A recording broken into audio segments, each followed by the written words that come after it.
In the dog parks of New York City, it is not uncommon to find that among all the pampered pets and specialty breeds, many of these four-legged creatures were rescued from shelters. There's a lot of dogs out there who need adoption, so it's probably good if people go to adoption places too, because they wouldn't have to pay as much money, that's for sure. Cookie, I took you remember? It's been almost 12 years since I've had him. I was looking for a dog. I'm not even sure what kind of dog I was looking for at the time over there, but for some reason I felt attracted to her. Every year, the New York City Animal Care and Control Centers take in more than 10,000 dogs, and every year, more than 1,000 are euthanized. When you go there and visit, it seems like it's too big of a problem to handle, so you might as well just do what you can. The city is committed to improving animal welfare, and last year it granted $13 million to the Animal Care and Control Center, almost double its 2013 budget. But the problem has complicated roots, as almost 40% of the animals were surrendered by their owners. The problem doesn't start at the New York City shelter. The problem starts with the people of New York who are backyard breeding, who are flipping puppies on the street. People are buying them on a whim and then suddenly realizing 3, 4, 5 months, a year later, after they've not worked with the dog, after they've not socialized him, they haven't neutered him, or they got the dog for the wrong reason, just letting the dog go or dumping him at the shelter. So the problem stems from before that animal even walks into the shelter doors. But luckily, thanks to the adoption efforts and help from private nonprofit rescue organizations around the city, most dogs are able to find a home. The Mayor's Alliance for New York City's Animals brings them all together under one umbrella to help New York City become a no-kill community. We've pretty much accomplished that. When we first started, 3 out of 4 animals were euthanized coming out of animal care centers. Now we were right about 8 out of 10 were getting placed instead of being euthanized. And for this year, the numbers aren't completely in because the year's not over yet, but we're projecting a 9 out of 10 community-wide placement rate, so that's a 90% live release rate. Mr. Bones and Company is one of the organizations that rescues dogs from shelters before they can be euthanized.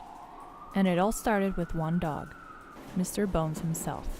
Mr. Bones is a dog that I found on the at-risk list, which is the kill list for the New York City shelter. And I found him in the middle of the night one night. I reserved him for $50. And the next morning I'm rushing out to work and I get a phone call asking me when I'm going to come pick up Danny. And it took me a couple of seconds to realize, oh, last night on Facebook, that dog I saw. So I was like, I can be there by 4. And the response was, we start euthanizing before that, so I suggest you get here by 2. So that afternoon, by 2 o'clock, I found myself in Brooklyn at the city shelter. And Mr. Bones, Danny at the time, was in my back seat. About 30 minutes later, we were driving back into Manhattan, and he was skin and bones and covered in scars, and some fresher than others, very sick. And I thought, I will foster this dog, I will get him better, I will adopt him out. And after 48 hours, I began to realize he was a money pit with the amount of money I was spending to save his life. He had severe canine influenza, and very quickly I decided this dog is not going anywhere else. I get choked up.